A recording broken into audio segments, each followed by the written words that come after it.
Good afternoon, friends, family, loved ones, enemies, contributors, distractors. This is Kevin Lewis on the Blueprint.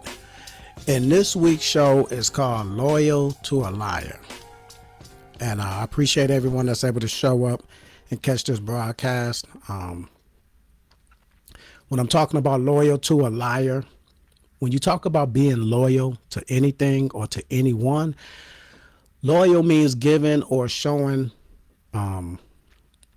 constant support or allegiance to something or someone.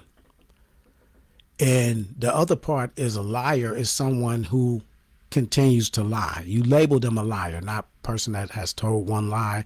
They don't become a liar, but you label someone or something, as in this case, sometimes a system, as being a liar. If they have the habit of telling lies or showing you the propensity of lying to you or to others. So, and what we have, what many of people that I've come across, many of us misunderstand the simple thing of what a lie is.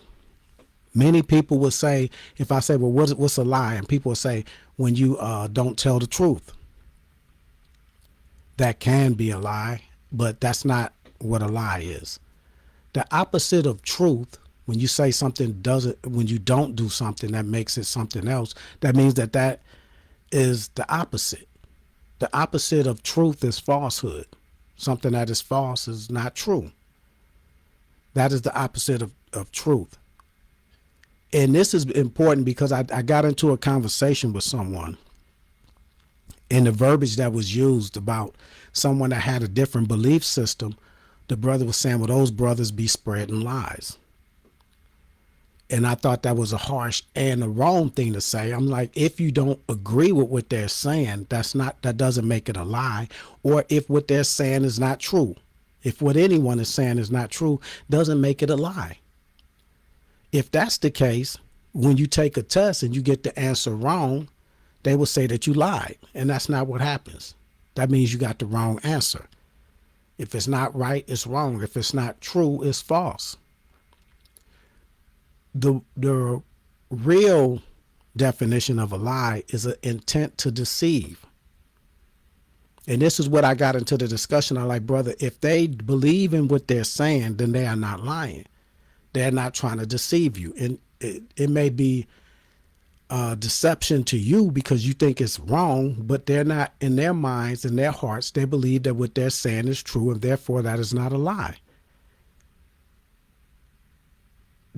A lie is intent to deceive. It's deceptive intent. And the opposite of a lie is someone that is being honest, not truth. If you believed that Pluto was a planet, like we were taught in school, and science told us that Pluto was a planet, and you told everyone Pluto was a planet, that was not a lie. Just because under further investigation, they took it from Pluto from being a planet. They stripped it of its planet label. That doesn't mean that everyone that was saying it before was a liar, was lying, or was a liar. They were not trying to deceive you. They did not have all of the information, or the information wasn't correct that they had. So I think a lot of people kind of confuse with a lie with being just falsehood. So you can't do that. So I just wanted to get that out of the way. So the topic of this show is loyal to a liar. And if you have a relationship with someone, or someone is a friend of yours or whatever, relative, and they are starting a relationship with someone that you know, and you know that person that they're starting a relationship was a liar, or they're already in that relationship and the person that they're in the relationship with has been lying, constantly lying to them, what would you do? That person that's caught that other person in a lie on numerous occasions, and they come to you and they're hurt about that person lying to them, what would be your reaction? What would be your advice for that person? Keep that in mind. What would be your advice to someone that you know has been lied to in their relationship and they constantly stay and believe, and not only that, they are loyal to that person that lies to them constantly? Staying with someone is one thing, but being loyal to someone, like I said, giving and showing constant support and allegiance to that person despite the lies, that's a different level.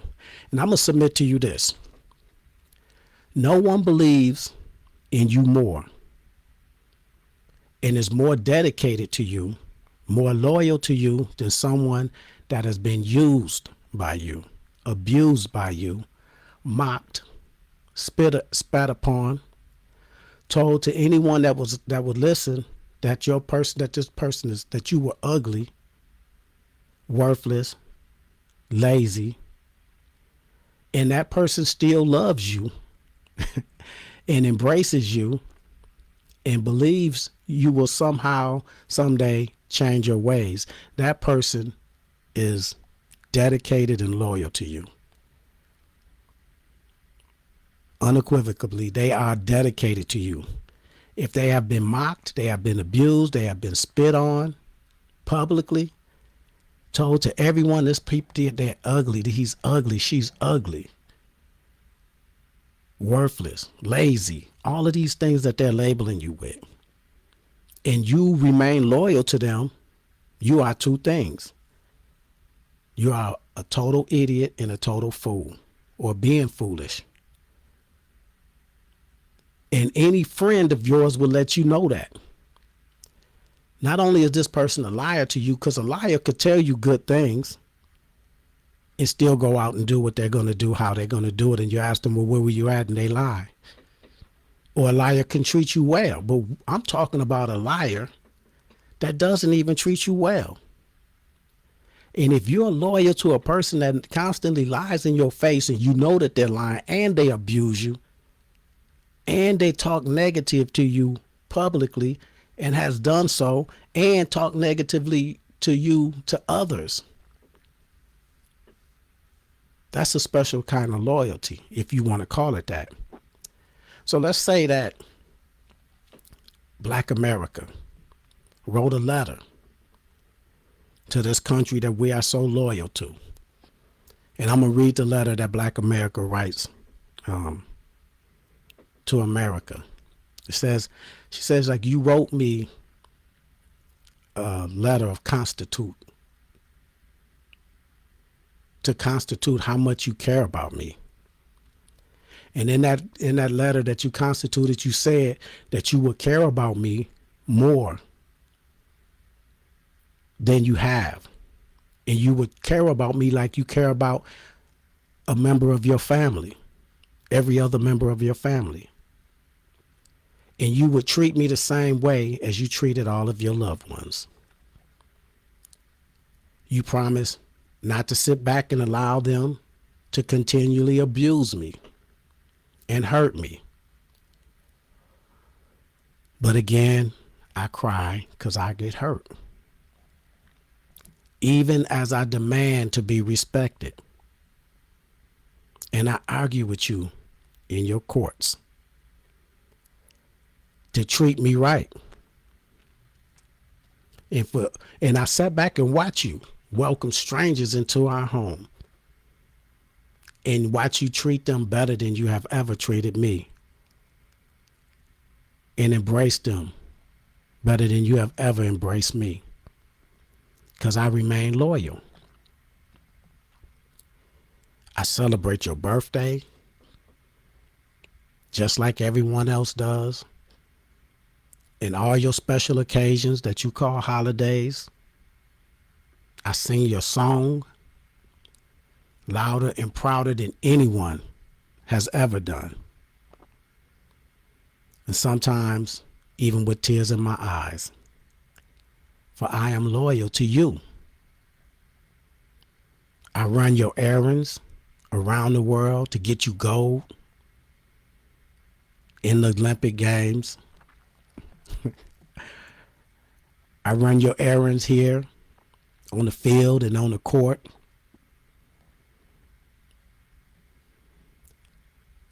just for sport, as you pay me hush money to keep quiet and not say a word about the abuse that you have given to me and mine, because I stay loyal. Even after all of this, you've given me drugs to try to take away the pain, telling me, try this. And you watch me turn into an addict or a junkie. And when you see the pain that I was going through, you gave me a drink, but you spiked my drink and got me drunk and continued to abuse me and tell people, look at him, look at her. She's nothing but an addict and a drunk. And when I wake up from the stupor, I still remain loyal. You prescribe to me remedies to get through it all that are no more than placebos that you know won't work. And I tried them and they haven't worked, but still I am loyal. This is the letter that I envision Black America writing to America. The love letter. Not saying that I'm going to leave you because of all of these things that I've recognized, but that letting America know that I will remain loyal. Just look what you've done to me and love me because I am still loyal to you. No one believes in you more and is more dedicated and loyal to you than someone that has spit in your face, or that you have spit in their face and told the world that they are ugly, worthless, and lazy, and they remain loyal and dedicated to you. So if you accept everything that this country has done in our history, if you recognize that the fact that we have been given lies and that their Constitution is a lie to us.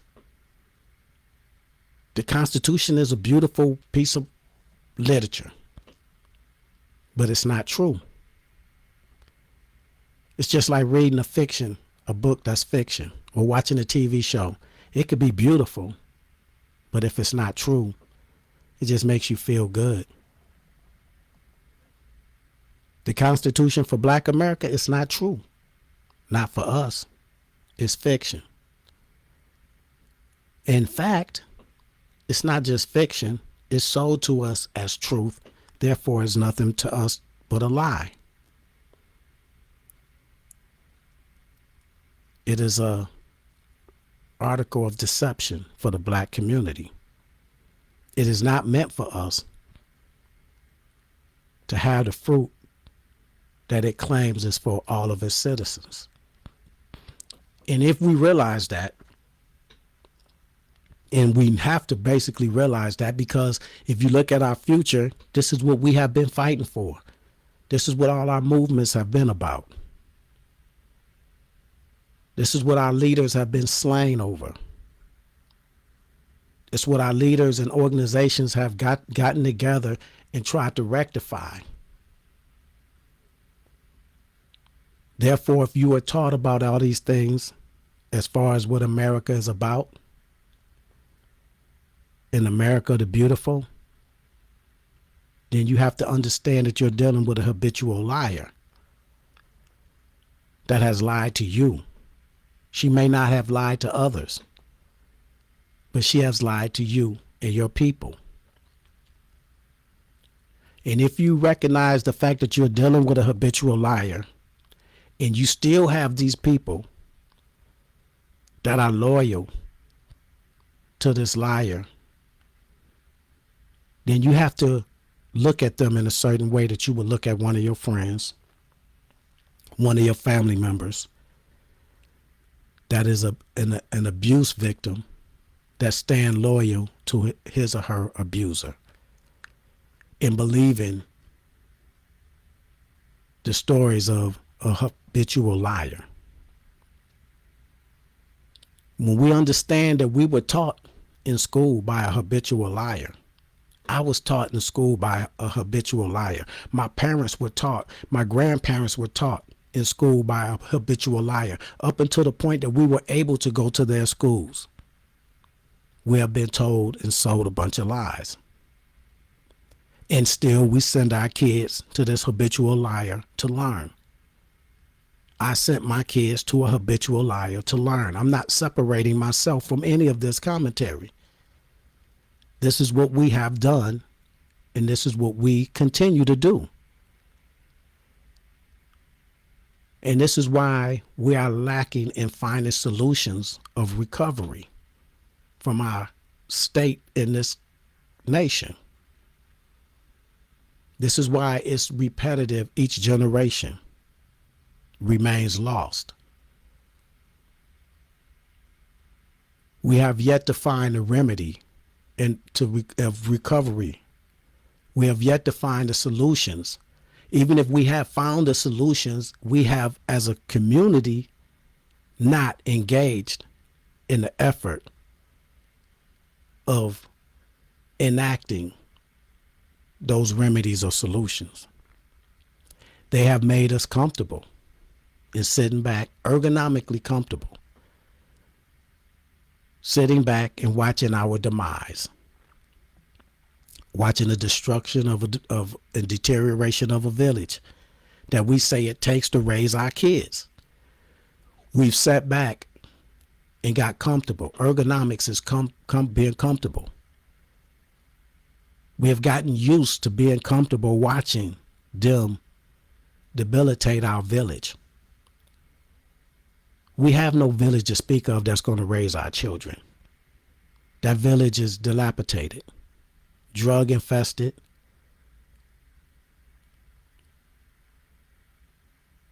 saddened, economically depraved and deprived, don't know how to protect its own children that it's supposed to help raise. So we have to look at our conditions with a truthful eye. In the mirror and outside of our community, what is actually happening in our community? What has happened to our communities? What is happening to the proverbial villages that we speak of? We're taught to sing their song, to feast at their celebrations, the way that they say to feast, with the foods that they say we're supposed to buy and feast with. And be thankful how they tell us to be thankful and when they tell us we should be thankful to be with our families. They tell you how to love your loved one. They give you a day. This is how you show love to that special someone. You buy cars, you buy flowers. Some of us even go to Jared, because they tell us that. If he went to Jared, that means he really loves you. They turn every holiday into a commercial spending spree. Fattening their pockets, padding their pockets. They're selling you everything that they want you to have with your family. If you celebrate your religion a certain way, they're telling you how you're supposed to celebrate it. And it has nothing to do with religion, because we're allowing them to. And I know that it's a saying that's in a biblical saying that said the love of money is the root of all evil. And you say, well, I'm not loving money like that. But you're pledging allegiance to a system that loves money like no other system in this world. This is what you're pledging your allegiance to. And any relationship with the devil is a wicked relationship. Any relationship with evil is a wicked relationship, an evil relationship. You're feeding that beast. You're doing everything that that beast is asking you to do as that beast continues to destroy you. Slowly and sometimes quickly. But we are being destroyed regardless. That beast has not changed. From the days of our past leaders fighting that beast, it has not changed. Not in its intent. It has changed in the way it looked. I know the late Asada Shakur, when they asked her about the COINTELPRO programs and that stuff that the Black Panther Party was fighting and the FBI doing all these things and putting out all this false narrative on their organizations and going out trying to murder them, she said it didn't change. She said it's still there, it just changed. Pardon me. She said it's under a different name and it's way more advanced these days. We have to recognize that. They provide us with an ergonomic comfort to watch us suffer, to watch our own people suffer, and sit back and watch our destruction. And then they give you a pillow of hope that things will get better as you get even more comfortable. They give us hope. So with that said, I don't come on this show just to bitch and gripe.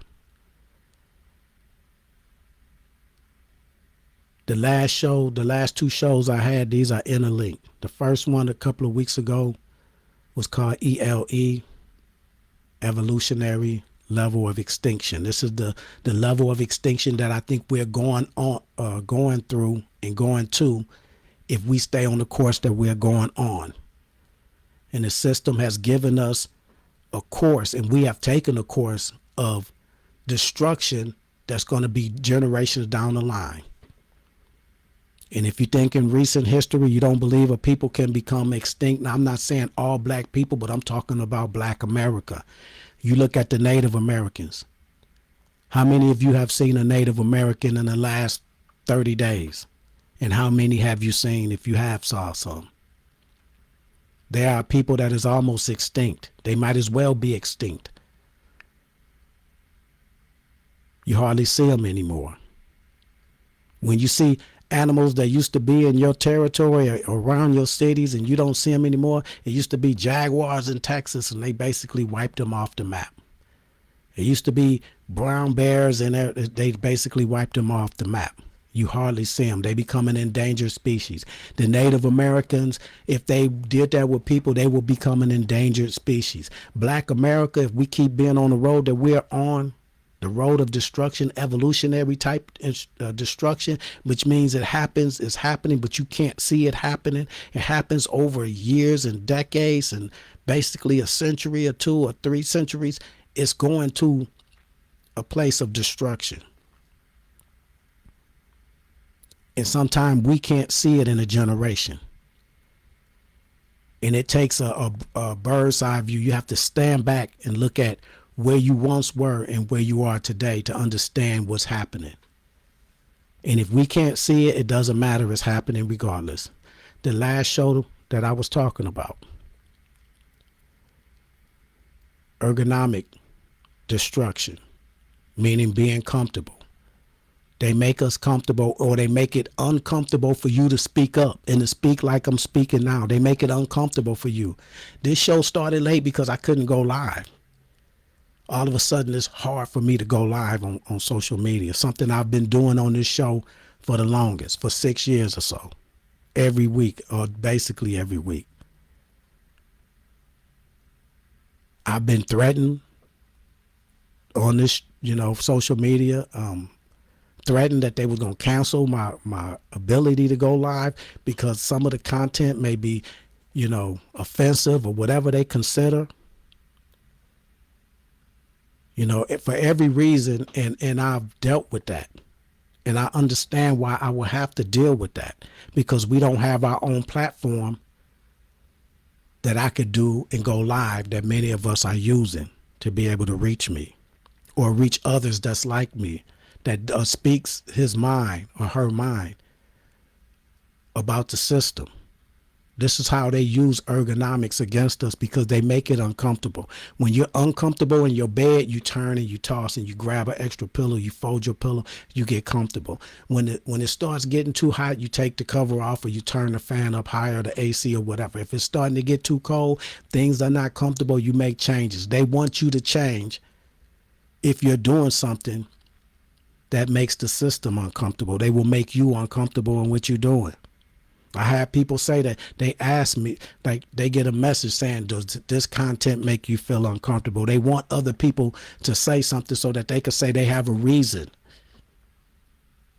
to take action against this particular show or this particular person, because they will make it uncomfortable for you to speak your truth, especially if it's against the system.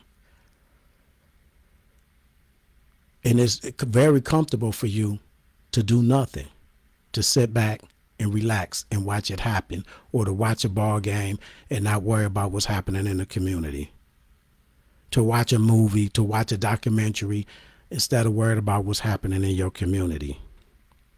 We have become ergonomically designed, comforted, ergonomically designed comfort to watch our own demise.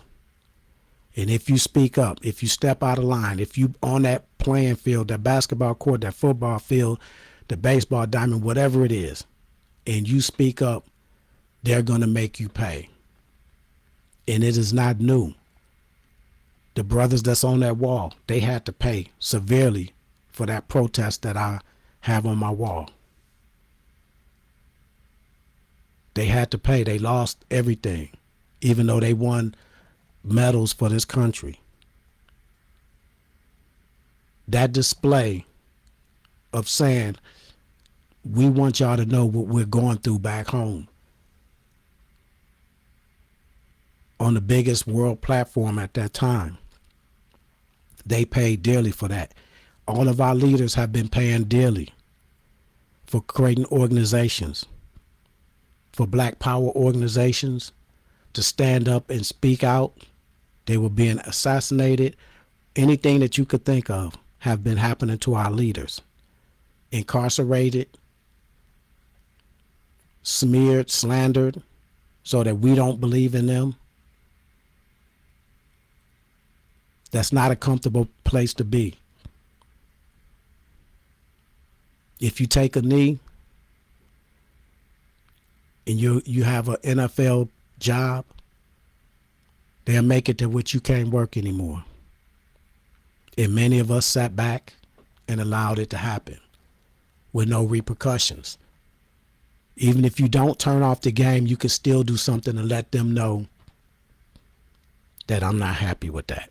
You're not going to crucify one of us in front of us and see nothing happen from any of us. So what is the remedy? Like I said, I didn't come on here to bitch and complain.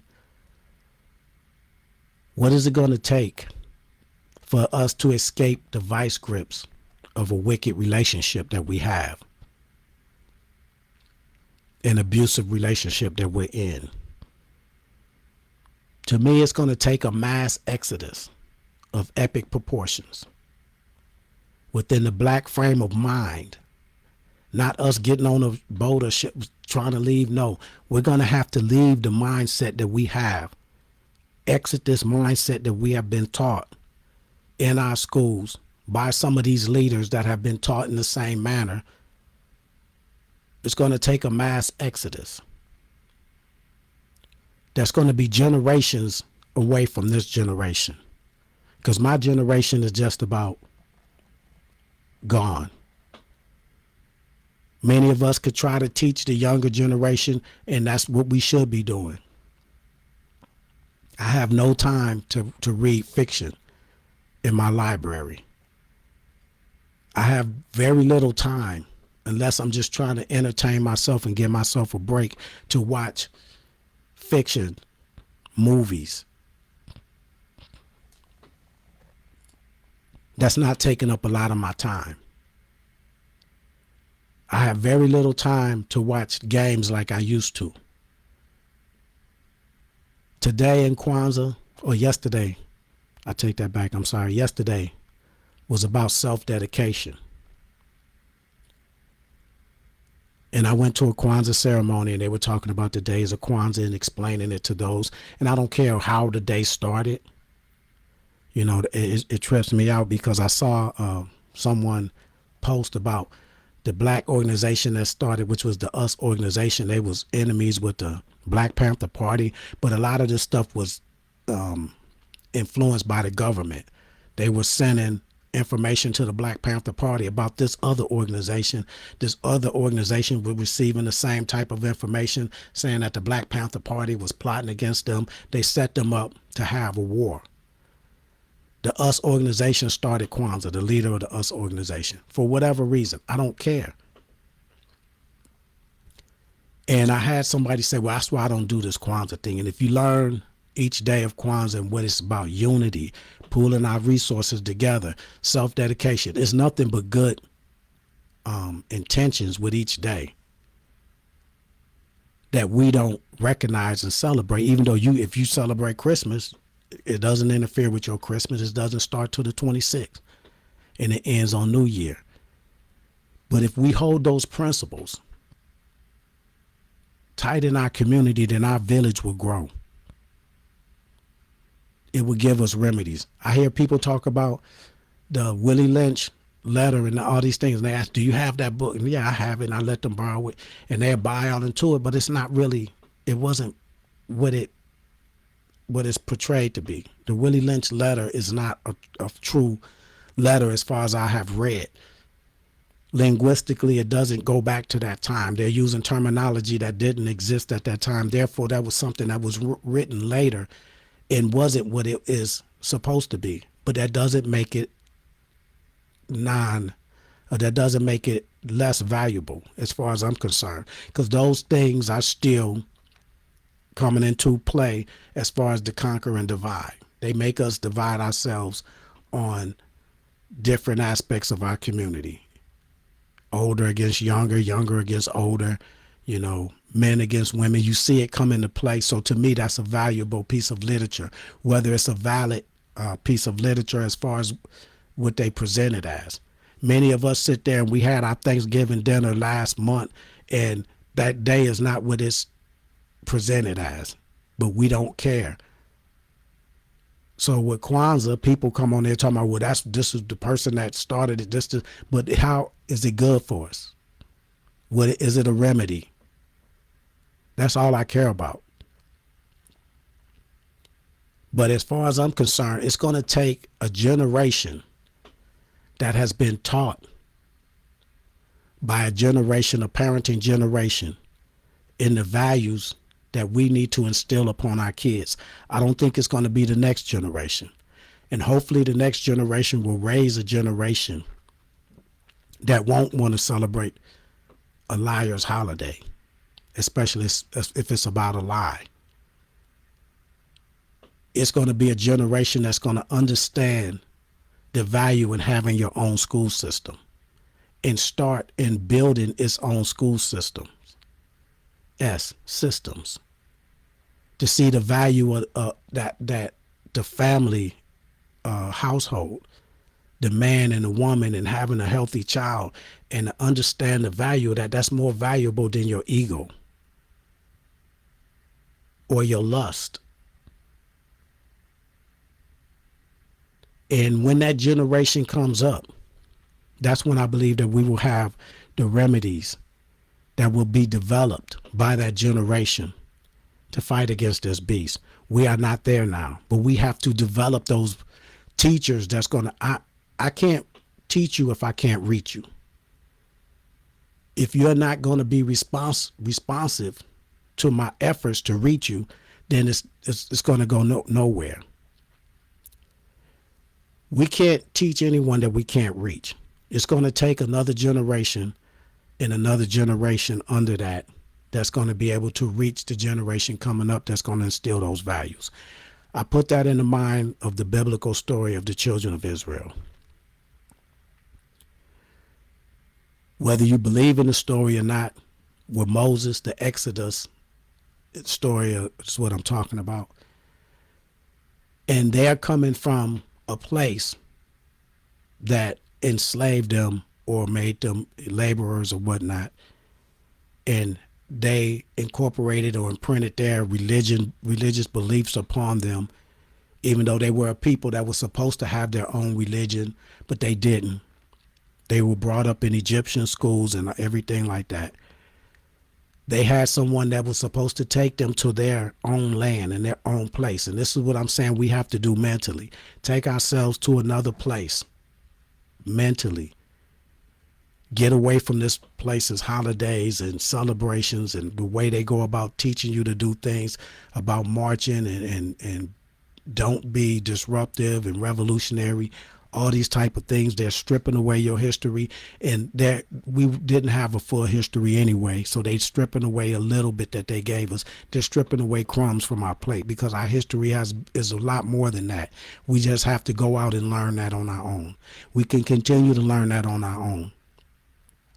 But once we have a generation that has accepted this assignment to teach kids to grow up with an agenda of building themselves up and not have the hatred within each other, to want to patronize each other, and those that go against them and is more for the system, they need to be booted out of the village. When you have that generation that comes up with that, it'll be similar to what happened with the children of Israel. Once Moses, sallallahu alaihi wasallam, he went away and left his brother in charge, and the people started reverting back to what they learned in Egypt. When Musa came back, he was enraged. But what the penalty was, and this is the point of that discussion, what I'm getting to, whether you believe in it or not, I'm saying the part of it that I am getting from it is 40 years. That's 2 generations probably in that lifetime's expectancy back then, which is probably a generation and a half from us. It's going to take a couple of generations. But why did it take 40 years? Because those that were young then had nothing to do with what was going on. If you were 5-year-old, 2-year-old, 10-year-old, you had no control over what the adults was doing. And you won't have a memory of where you came from. Those that are 20 years old, 30 years old, 40 years old at that time, they are the ones bringing the old ways with them to a new place. Those that are 60 years old and whatnot, they're not going to probably make it to the new place anyway. The mindset is already embedded in them, and it's embedded to the ones that's 20 years old and whatnot, 30 years old, 40 years old. But once 40 years have passed, the 20-year-old person is going to be 60-year-old. You're not in charge of anything anymore. You could remember, but you're going to start to fade. Those that were 30, they're going to be 70 if they make the chirp. Some of us have to be weeded out and filtered out to get away from the things and the habits that we have learned in this country that we're loyal to. And it's going to take a generation or 2 away from now that's going to come up under a new type of understanding of what needs to be done. Some of these handkerchief heads, like Malcolm called them, that believes in the system, believes in the parties and Democrats and Republicans and conservatives, and thinking that this is the way you have to vote our way into some type of recovery and things. And they haven't looked at the history of this country and the abuse that we have been through. And they still believing in the lies. And that's fine. The lies could be out there as long as we don't let the lies encapsulate us and control what we need to do and how we need to do it. And when we get a whole generation, 60% of that generation doing this, then we're going to be on our road to recovery, because they're going to come up with ways and things that I can't think of now. And hopefully it'll be economic freedom. It'll be unity, and it's unity, not conformity. Unity as I don't care what you believe in. I don't care what religion you're about. I don't care about who you believe in as a leader, but it's all about us first. Just like that, the household is going to have to be.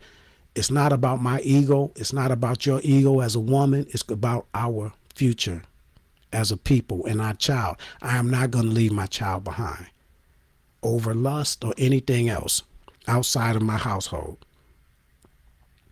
Even if it comes to a point that we're not getting along, which I mean, I don't understand it. If the most important thing is the family, then everything else should be set aside for the family. If it comes to that point, we still have to be about our kids.